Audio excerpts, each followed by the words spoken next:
Something devastating had supposedly happened to Prince Louis. Within hours, the claim was spreading with the kind of language that immediately terrifies anyone following the royal family.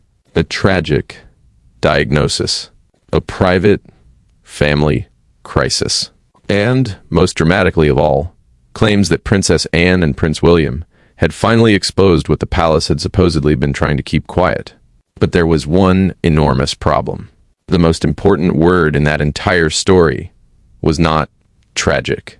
It was confirmed. Because when a story involves a child, especially the young son of the Prince and Princess of Wales, there is a major difference between concern, speculation, anonymous claims, and an actual medical confirmation.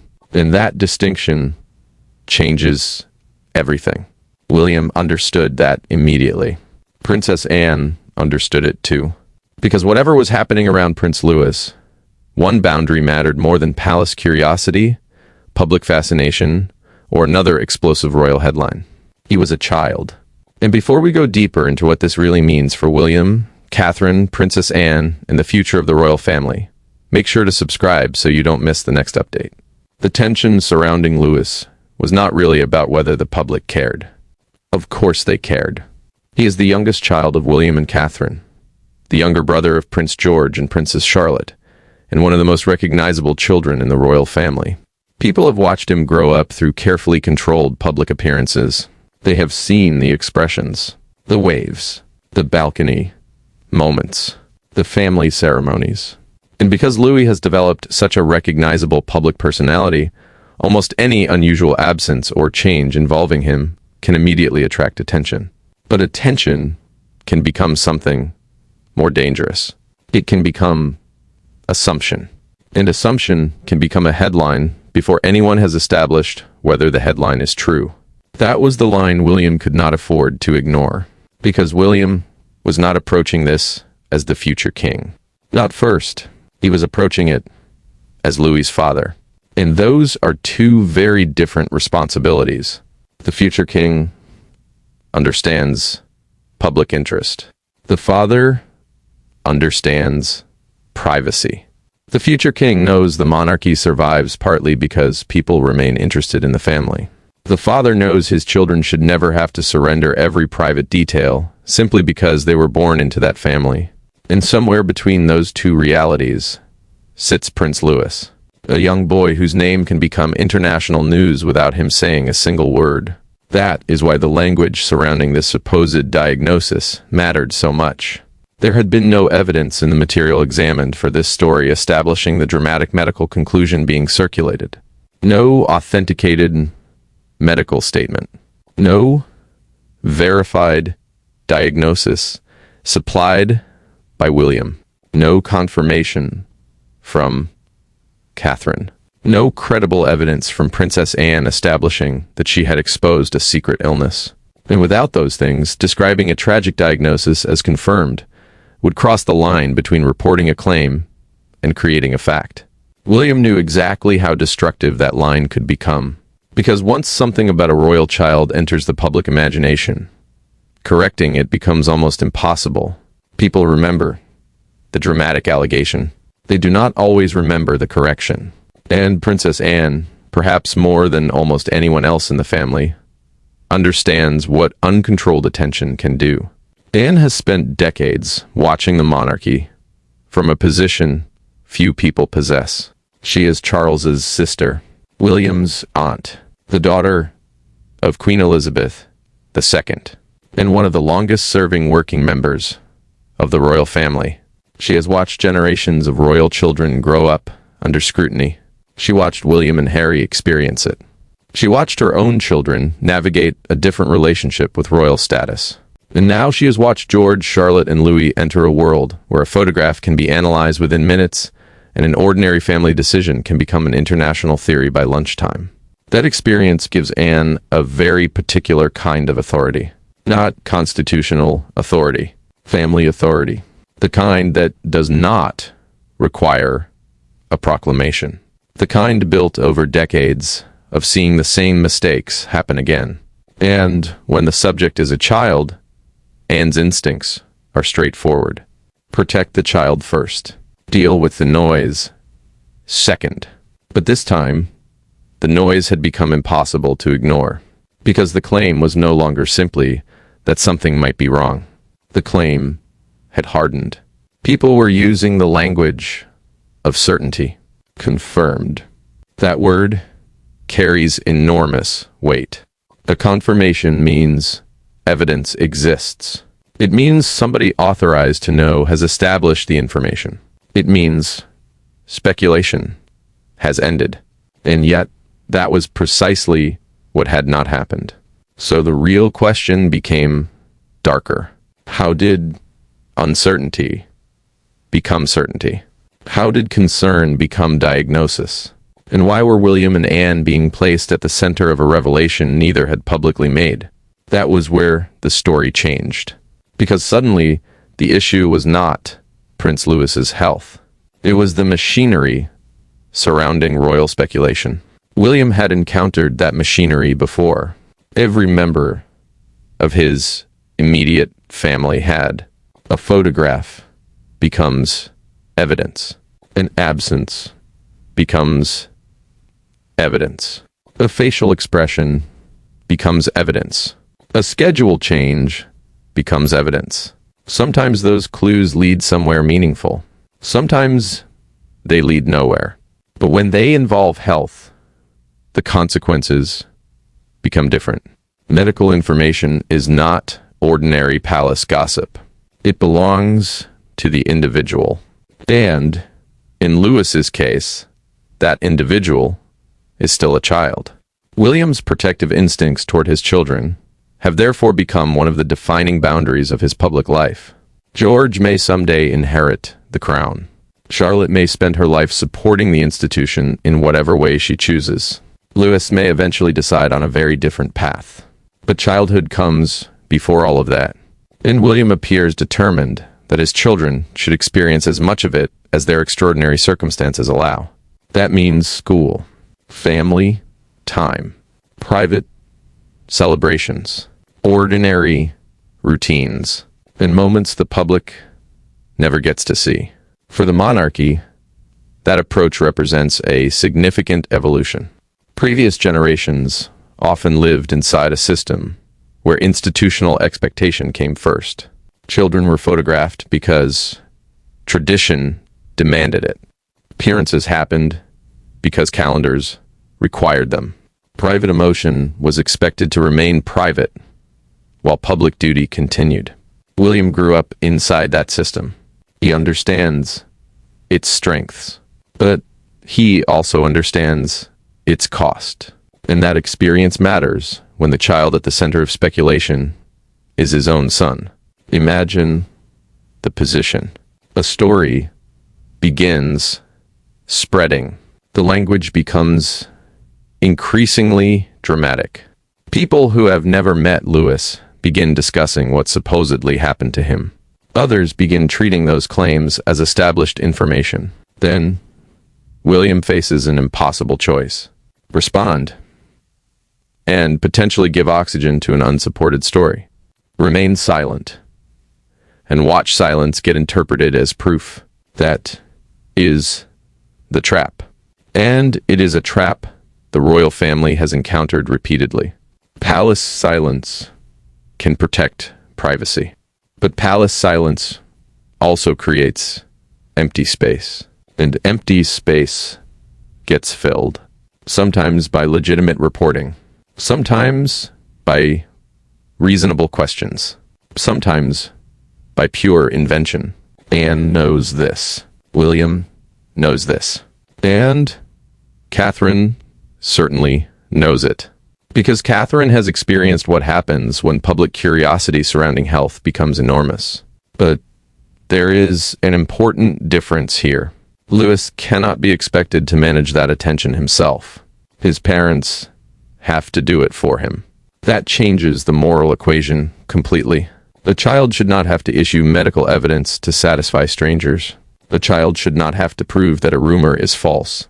And parents should not have to disclose private medical information simply because somebody online has transformed speculation into a headline. That was the principle, sitting underneath everything. But another question remained. Why Princess Anne? Why would her name become attached to this story alongside William? The answer lies partly in what Anne represents within royal storytelling. When Anne speaks, or when people believe Anne has spoken, it carries unusual weight. She is widely associated with directness, discipline, duty, and an unwillingness to indulge unnecessary drama. That makes her the perfect figure to attach to a supposed palace revelation. If an anonymous source says something, people question it. If a distant commentator says something, people debate it. But if Princess Anne supposedly says something, the story immediately sounds more serious. And that is exactly why attribution matters. There is a major difference between Princess Anne actually making a statement and a story merely claiming she did.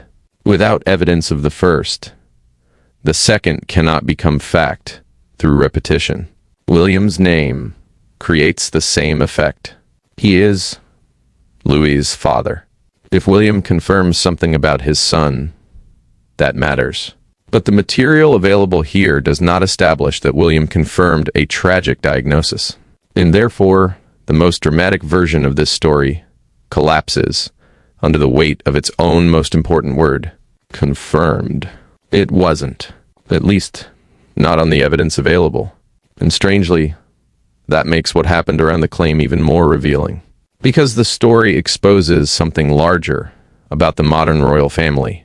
The monarchy is no longer dealing only with newspapers published the following morning. It is dealing with an information environment where stories move globally before palace officials can decide whether a response is even necessary. A claim can appear. A thumbnail can intensify it. A headline can remove uncertainty. Another outlet can repeat the headline. And within hours, repetition itself begins to look like corroboration. But 10 people repeating one unsupported claim does not create 10 sources. It creates one claim repeated 10 times. That distinction becomes especially important when the subject is health, and even more important when the subject is a child. Inside William's world, the calculation would therefore have been brutal. How much does the public deserve to know? How much does Louis deserve to keep? Those two questions do not always produce the same answer. The monarchy exists in public. The children inside it do not exist solely for public consumption. William has spent years trying to maintain that distinction, and Catherine has been central to it. The Princess of Wales has repeatedly placed childhood and family stability near the center of her public work.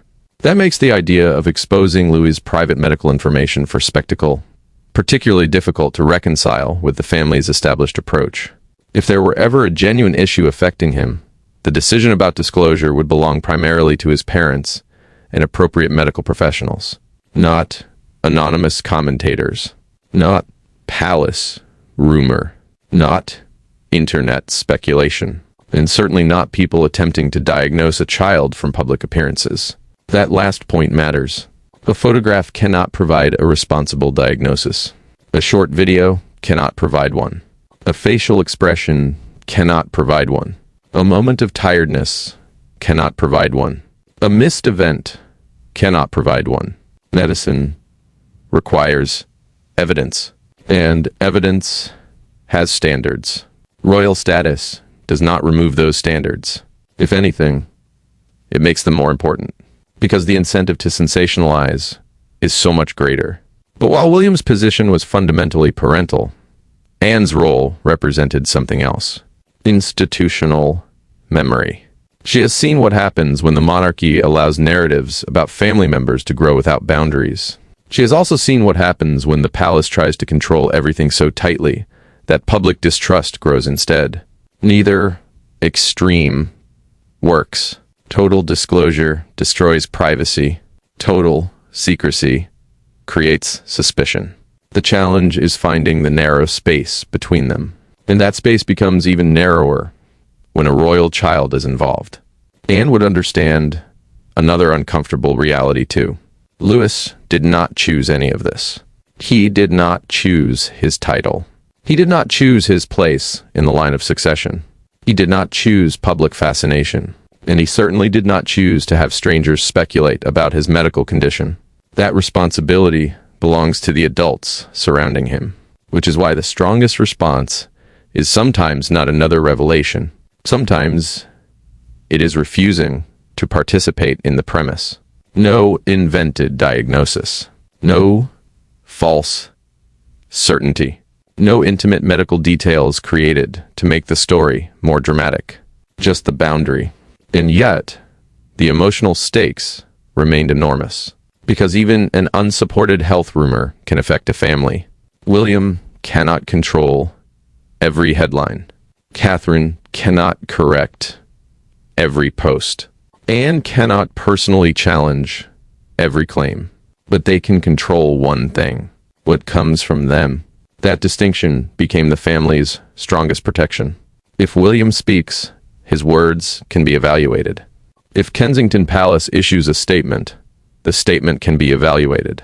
If Anne makes a public remark, the remark can be evaluated. Until then, attribution must remain attribution. The claim must remain a claim. And speculation must remain speculation. That sounds simple. Inside royal coverage, it rarely is, because uncertainty does not generate the same emotional response as certainty. Prince Louis may be dealing with something private, is uncertain. Tragic diagnosis confirmed is absolute. One invites caution. The other produces shock, and shock travels faster. William knows that. He has lived his entire life inside headlines, designed to compress complicated human situations into a few emotionally explosive words. But fatherhood changed his relationship with that system. When the headline is about him, he can endure it. When it is about his children, the calculation changes. George, Charlotte, and Louis are not simply supporting characters in William's journey toward the throne. They are his children. That seems obvious, but royal institutions have historically struggled with the difference between family and function. George carries constitutional significance because he is directly in the line of succession. Charlotte carries historical significance because changes to succession law mean her position is not displaced simply because she has a younger brother. Louis carries his own place within that structure. But none of those constitutional facts eliminate childhood. And this is where Anne's experience becomes particularly relevant. She knows what it means to raise children adjacent to the crown while trying to give them independent lives. Her children did not receive royal titles. That decision created distance between them and some of the institutional pressures attached to formal royal status. William does not have precisely the same option. His children occupy a different constitutional position, but he can still decide how much of their childhood becomes public property. And that may become one of the defining choices of his generation. The crisis surrounding Louis's supposed diagnosis, therefore, revealed something much larger than a single rumor. It revealed the conflict between the old monarchy and the new information age. The old monarchy could say nothing and wait. The modern monarchy says nothing and watches millions of people interpret the silence in real time.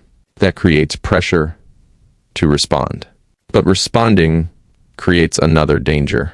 Every denial establishes a precedent. If the palace denies false rumor A today, people may ask why it refuses to deny rumor B tomorrow.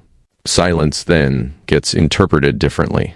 The institution becomes trapped inside an endless cycle of responding to claims it never created. William has every reason to resist that cycle, and Anne has every reason to support him. Because once the palace accepts the principle that every rumor about a child deserves an official response, privacy effectively disappears. Anyone can create the question. The family becomes responsible for answering it. That cannot work. So William's strongest move is not necessarily an announcement. It is consistency. Protect the children. Confirm what needs confirming. Keep private what deserves privacy, and refused to allow unsupported claims to dictate family decisions. But there was still another layer. Catherine. Because any story involving Louis inevitably reaches his mother, and Catherine's position makes the speculation particularly sensitive. She is simultaneously a mother, a senior royal, and the future queen. The public sees the princess. Her children see their mother. Those identities overlap, but they are not identical. When Catherine appears publicly, every gesture can become part of royal analysis. When she is at home with Louis, George, and Charlotte, that relationship belongs to the family. The danger begins when observers assume the public version gives them complete access to the private one. It does not. And that is why supposed clues involving Louis require extraordinary caution. A family can alter a schedule for countless reasons. A child can miss something for countless reasons. Parents can change plans for countless reasons. Not every change is evidence of crisis, and not every crisis is the public's business. That principle becomes even more important because Louis is young enough that his understanding of the attention surrounding him will continue evolving. Today, a headline may simply exist around him. Years from now, he can search for it. He can read what strangers claimed about his childhood. He can see supposed diagnoses attached permanently to his name. That gives every publisher, commentator, and storyteller a responsibility that does not disappear simply because dramatic language performs well. The internet remembers. Children grow up, and speculation can follow them. Anne's generation never had to deal with that exact problem. William's did. Louis's generation will experience it at an entirely different scale. That is why protecting him now matters later. But the pressure on William is not only emotional, it is institutional. He is preparing for a future in which he will eventually become sovereign. Every decision he makes about his children quietly signals what kind of monarchy he intends to lead. Will it be more open, more private, more emotionally expressive, more protective? Those questions are being answered gradually, often through moments that appear small. A school decision, a photograph, a public appearance, a family statement, or a refusal to comment. Each becomes part of a larger philosophy. And when the supposed diagnosis story appeared, that philosophy faced a test. Does public curiosity create an automatic right to know? William's answer, judging from his broader approach to his children's privacy, appears to be no. Interest is not entitlement.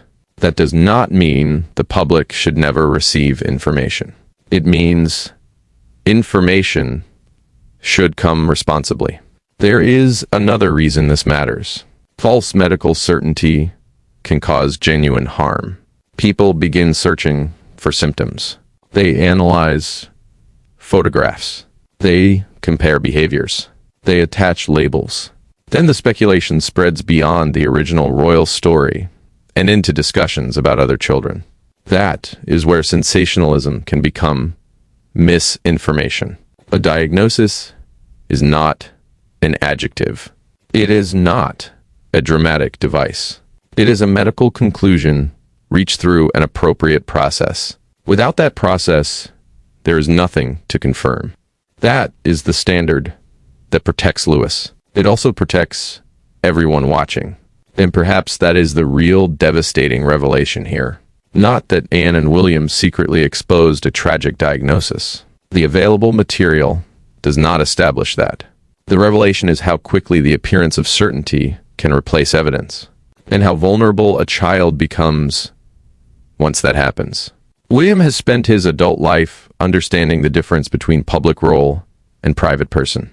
Louis may become the clearest test of whether that distinction can survive the modern attention economy, because Louis attracts attention naturally.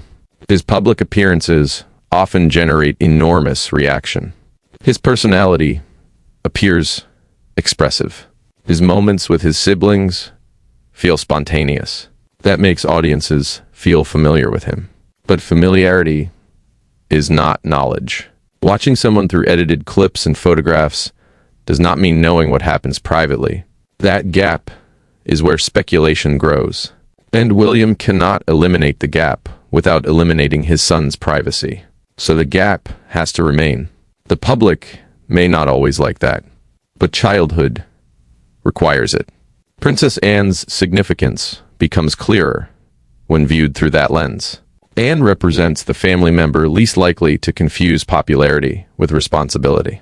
She has spent decades carrying out duties without building her role around celebrity. That makes her natural position in a situation like this protective, rather than performative. She would understand that the monarchy's credibility does not come from answering every question. Sometimes credibility comes from refusing to claim knowledge you do not have. And that is precisely the standard that must apply to Louis. No authenticated confirmation means no confirmed diagnosis. No public statement means no invented statement. No medical evidence means no medical conclusion. Everything else is storytelling, and storytelling must know where reality ends. The family has another concern too. George and Charlotte. A rumor about one child does not remain isolated. Siblings hear things. Schoolmates hear things. Parents discuss things. Stories spread. The Wales children occupy an unusual position because public narratives about their family can enter their private environments almost instantly. William knows this from experience. He grew up seeing his parents on front pages. He grew up knowing strangers discussed his family. He grew up inside one of the most intensely covered households in the world. That history almost certainly shapes his determination to give his own children firmer boundaries. He cannot make their lives ordinary, but he can make parts of their lives private. And that difference matters. Imagine Louis years from now asking a simple question. Why did everyone say this about me? What would the answer be? Because somebody had evidence, or because a dramatic claim became profitable? That is the uncomfortable question behind the entire story. And it is why Anne and William do not need to expose a diagnosis to make this important.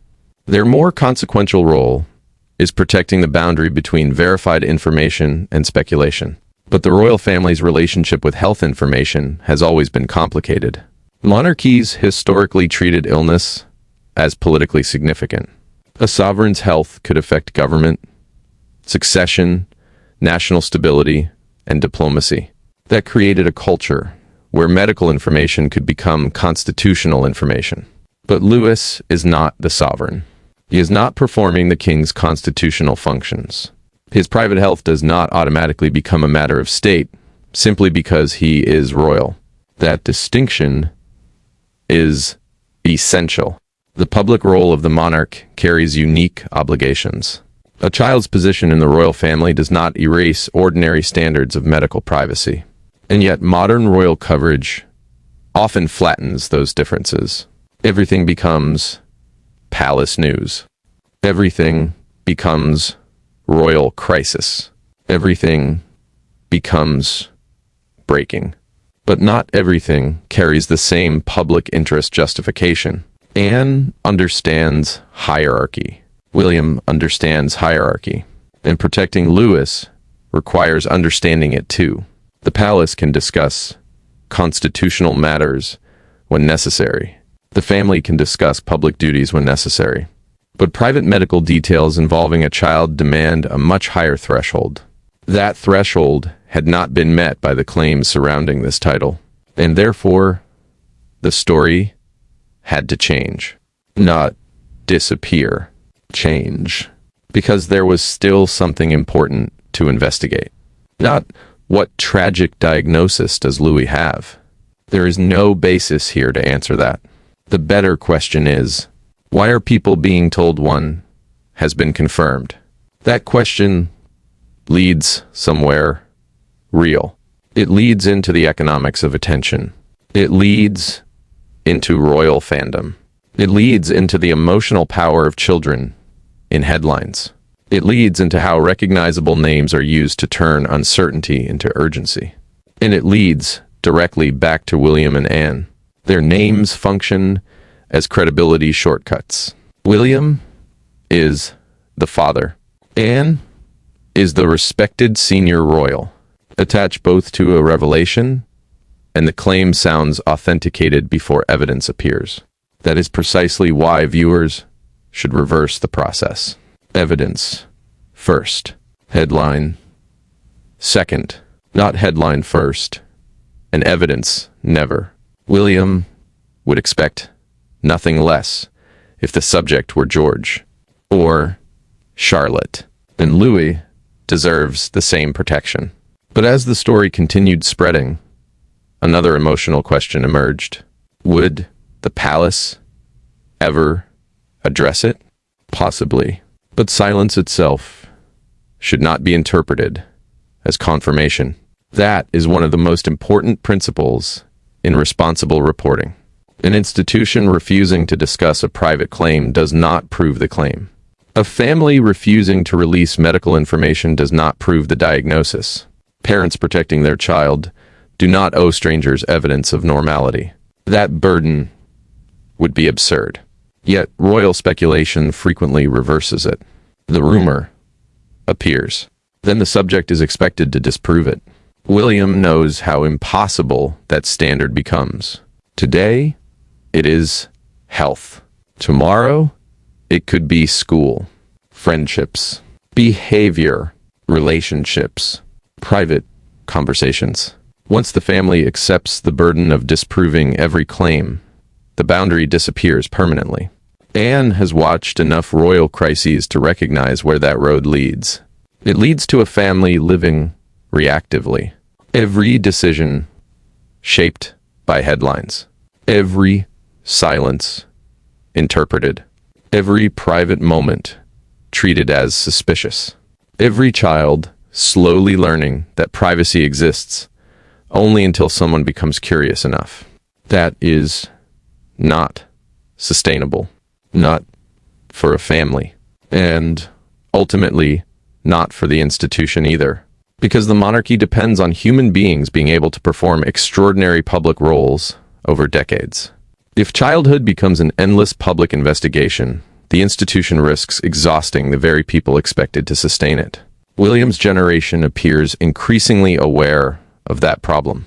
His children are being introduced to public duty gradually. They appear at significant events. They participate in carefully selected moments, but they are not treated as full-time public figures. That distinction is intentional. George's future role makes his preparation particularly significant. Charlotte already displays increasing confidence at public events. Louis remains younger. There is no need to accelerate his exposure merely because audiences enjoy seeing him.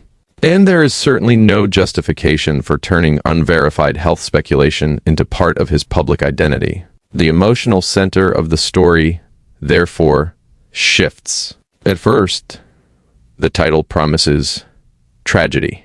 Then, the evidence demands caution. And finally, the deeper issue becomes protection. William protecting Louis. Catherine protecting the family. And protecting a principle she has watched previous generations struggle to maintain. The principle is simple. The crown may belong to the institution. A child's private life does not. That distinction could shape William's future reign. Because one day George may face the same problem with his own family. The precedents William establishes now could determine what privacy looks like for the monarchy decades from today. If every childhood rumor becomes fair game, George inherits that expectation. If boundaries are established now, future generations inherit those instead. That makes William's choices larger than Louis alone, and Anne's influence larger than one controversy. She represents continuity with Elizabeth's generation, while William represents the monarchy still to come. Between them sits the question of what traditions deserve preserving and what practices need changing. Duty deserves preserving. Service deserves preserving. Constitutional stability deserves preserving. But the idea that royal children must surrender every private detail, that is much harder to defend. And this story demonstrates why. A few dramatic words can transform a child into a global medical mystery without evidence. That should concern anyone, regardless of their opinion of the monarchy, because the principle extends beyond royalty. Children deserve protection from unsupported medical labeling. Full stop. The fact that Louis lives inside Kensington Palace does not change that. If anything, his visibility increases the responsibility. And visibility was exactly what made the story explode. Louis is memorable. Audiences recognize him immediately. His name carries emotional weight. A headline involving him feels different from one involving palace procedure. People react personally. That reaction creates engagement. Engagement creates incentives. And incentives can reward certainty even when certainty is not justified. This is where William's role becomes particularly difficult. He cannot control those incentives. He cannot stop every publisher. He cannot prevent every theory. He cannot erase every misleading headline. But he can refuse to validate the system by surrendering his child's privacy every time the system demands it. That refusal may frustrate some people. It may even generate more speculation temporarily. But long-term boundaries require consistency. Anne would understand that better than most. Her public persona has never depended on explaining herself constantly. She works. She appears. She fulfills obligations. Then she leaves. That discipline is part of why she carries unusual credibility. Applied to Louis, the same philosophy becomes powerful. Do what duty requires. Do not confuse duty with unrestricted access. The distinction is almost old-fashioned, but in the current media environment, it may be revolutionary. And there was still one final complication. The title said, Princess Anne and William Exposes. That wording implies an active revelation, a disclosure, something intentionally brought into the open. Yet the evidence provided does not establish such a joint disclosure. That matters because fabricated attribution can be as misleading as fabricated medical information.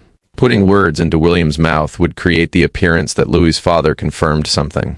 Putting words into Anne's mouth would create the appearance of independent family corroboration. Together, those two invented voices would make the unsupported claim seem undeniable. That is exactly what cannot be done. So instead of inventing dialogue, the evidence has to remain visible. No confirmed diagnosis supplied. No joint Anne-William announcement supplied. No authenticated palace statement supplied establishing the title's medical claim. Those are not minor omissions. They are the foundation. Without them, the story cannot responsibly tell viewers that tragedy has been medically confirmed. And this is where the emotional payoff becomes unexpectedly powerful. Because protecting Louis does not make the story weaker. It makes the stakes clearer. The real conflict is not between William and some hidden palace enemy. It is between a child's right to privacy and an information system that rewards dramatic certainty. Anne stands on one side through the values associated with her public life. William stands there as a father. Catherine stands there as a mother. And Louis, without asking to be part of the argument, becomes the reason the boundary matters. The royal family has survived abdications, wars, divorces, deaths, scandals, succession crises, and enormous changes in public attitudes. But the modern challenge is different. Information now moves faster than institutions. A rumor can reach millions before a communications secretary has finished reading it. That means the monarchy cannot win by trying to control every story. It has to decide which principles remain stable when stories become uncontrollable. Privacy for children may need to be one of them. William's childhood gives him painful knowledge of what happens when that principle fails. He knows what it means to grow up while adults debate your parents. He knows what it means to see private pain become public property. He knows what it means when family events become national entertainment. Those experiences cannot be removed from the way he raises his children. And Louis may benefit from lessons William learned the hardest possible way. Anne saw much of that history unfold from inside the family. She watched William grow up. She watched the monarchy navigate the collapse of Charles and Diana's marriage. She watched the consequences of relentless media attention. She watched William become a husband, then a father. Now, she watches him prepare for kingship. That history gives her every reason to understand why protecting the Wales children matters. The monarchy needs George someday, but George needs a childhood now. Charlotte may become one of the institution's most important supporting figures, but Charlotte needs a childhood now. Louis's future role remains his to discover, and Louis needs a childhood now. Not a medical narrative invented for him. Not a diagnosis assigned from a distance. Not a crisis constructed from speculation.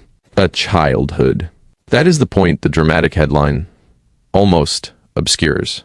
And perhaps it is the point worth remembering. Because royal coverage often focuses on what happens next. Who becomes king? Who receives a title? Who attends the ceremony? Who stands on the balcony? But families do not experience life as succession charts. They experience it as birthdays, school mornings, arguments, laughter, illnesses, holidays, fear, relief, ordinary moments, hidden underneath extraordinary circumstances. William knows that. Catherine knows it. Anne has watched it for decades. And Louis is living it.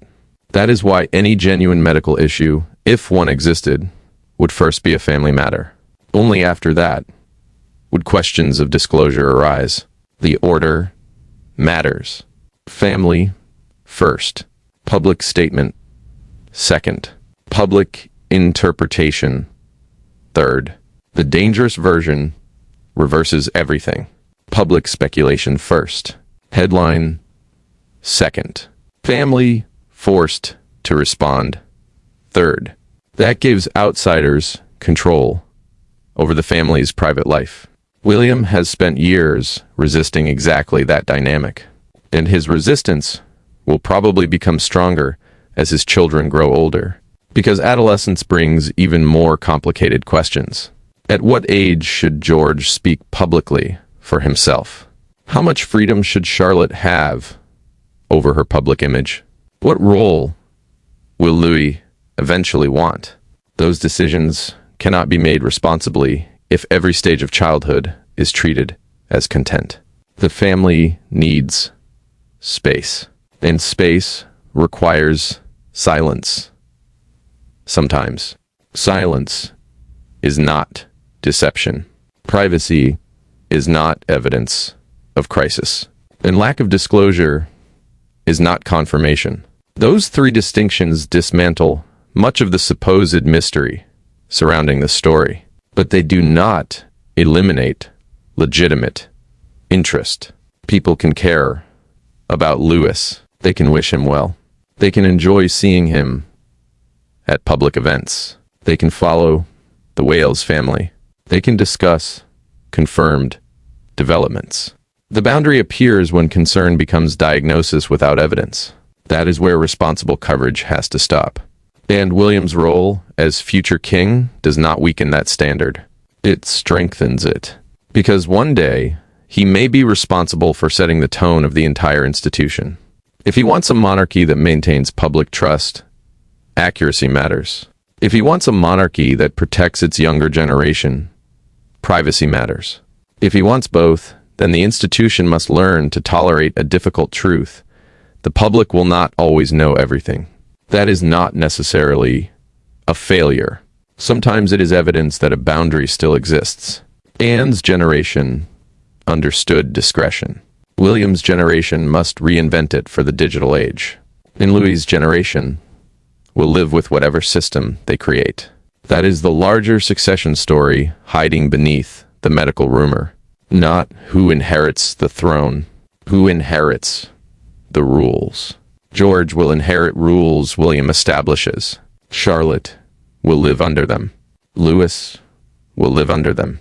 Future royal children will too. If those rules say dramatic public curiosity overrides childhood privacy, the consequences could last decades. If those rules say verified public interest has limits, the monarchy may finally develop a healthier relationship with the children born into it. Anne can help William establish that distinction precisely because she sits between generations. She remembers Elizabeth's monarchy. She serves Charles's monarchy. She may live to see much of William's evolution toward the throne. That makes her institutional memory unusually valuable. But even Anne cannot solve the central problem. No individual royal can. The audience has a role too. Every click rewards something. Every share amplifies something. Every time uncertainty gets repeated as certainty, the information environment becomes harder to correct. That does not mean viewers should distrust everything.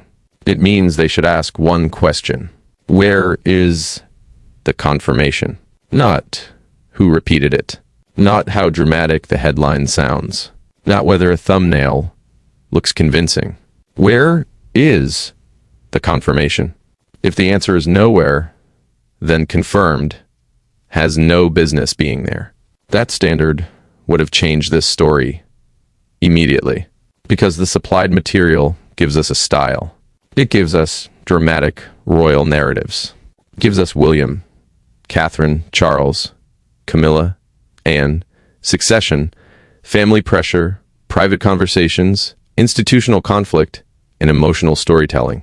But it does not give us evidence establishing a tragic Prince Louis diagnosis. Style cannot substitute for evidence. A compelling narrative cannot substitute for evidence. And emotional language cannot substitute for evidence. That is the line. And once that line becomes clear, William's supposed exposure takes on a completely different meaning. He does not need to expose Louis. He needs to protect him. Anne does not need to reveal a diagnosis. She can represent the family discipline required to keep unsupported claims from defining a child. Catherine does not need to perform grief for cameras. She can remain Louis's mother. And Louis does not need to become the center of a medical drama simply because people recognize his face. That is a far more human story. It may also be a more consequential one, because years from now, nobody may remember the exact rumor. But Louis will remember the childhood his parents gave him. George will remember whether home felt protected. Charlotte will remember whether public attention followed them through every door. William and Catherine will remember the choices they made when the world demanded information they did not necessarily owe it. And Anne will know whether the family learned anything from the generations that came before. That is where the monarchy's real future is being shaped. Not only in coronations, not only in constitutional documents, not only in succession planning, but inside decisions about what remains private. The crown is public. The family is partly public. The children are still human. Those realities must coexist. And if they cannot, the institution will eventually face a much larger problem than one unsupported headline. It will face younger royals who associate duty with the disappearance of personal boundaries. William cannot allow that. His own history gives him too much reason not to. So when stories about Louis become dramatic, William's instinct toward protection should surprise nobody. When Anne appears resistant to unnecessary palace spectacle, that should surprise nobody either. What should concern people is how easily their names can be used to make an unsupported medical claim appear authenticated. That is why this story ends somewhere very different from where it began. We began with devastating news. We began with a tragic diagnosis supposedly confirmed. We began with Anne and William supposedly exposing the truth. But after stripping away the dramatic language, one fact remains. The material available for this story does not establish that diagnosis. And because Prince Louis is a real child, inventing one would not be responsible. What can be established is something broader. William has powerful reasons to defend his children's privacy. Anne represents a generation of royal discipline that understands the cost of uncontrolled public exposure. And the monarchy faces a growing challenge in separating legitimate public interest from speculation that turns private lives into entertainment. That challenge will not disappear. If anything, it will intensify. George will grow older. Charlotte will take on more visible roles. Louis will develop his own identity. Every milestone will attract attention. Every absence may create questions. Every unusual moment may generate theories. The Wales family cannot prevent that, but they can establish boundaries now. And perhaps that is the most important thing William can give Louis. Not protection from every headline. That is impossible. Protection from allowing those headlines to define him. There is a difference, a significant one. The world may know him as Prince Louis of Wales. William knows him as his son. Catherine knows him as her son. George and Charlotte know him as their brother. Anne knows him as part of the next generation of a family she has spent her entire life serving. Those relationships exist before the headlines, and they will exist after them. So, until credible evidence says otherwise, claims of a tragic diagnosis confirmed should not be treated as established fact. Concern does not require invention. Interest does not require intrusion. And royal storytelling does not require sacrificing the privacy of a child. Because sometimes the most important palace revelation is not what somebody finally disclosed. It is what a family has every right to keep protected. And in Prince Louis's case, that boundary matters more than any bombshell.